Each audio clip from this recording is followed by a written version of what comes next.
Jelang Pilkada serentak 2024, KPU Sulawesi Selatan menggelar karnaval maskot pilkada di kota Parepare.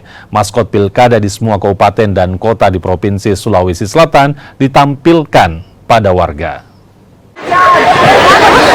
Karnaval maskot pilkada serentak di Sulawesi Selatan digelar di Taman Kota Parepare, Sulawesi Selatan.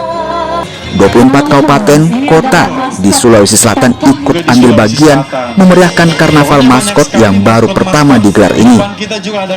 Beragam maskot yang ditampilkan umumnya mencerminkan kearifan budaya lokal masing-masing daerah.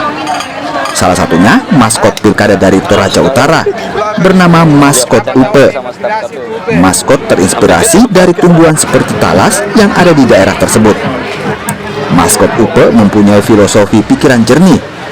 Upe atau talas Toraja Utara hanya bisa tumbuh di air yang jernih. Diharapkan nantinya pemimpin dan para pemilih di Toraja Utara bisa mempunyai pikiran yang jernih. Pemimpin itu betul-betul pada saat memilih dan berpikiran jernih dan produknya nanti akan menjadi seorang yang bagus, karena kalau ini salah kelola, salah kita kembalikan ke metode pemilihan, kalau salah pilih apa semuanya akan menghasilkan pemimpin yang buruk. Itu pula UP.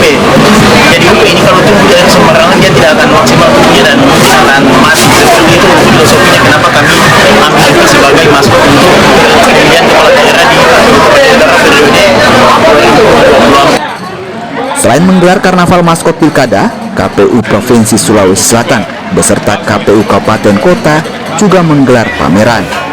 Pameran pilkada pun cukup menarik minat para pengunjung. Sudin Samsudin, Kompas TV, Parepare, Sulawesi Selatan.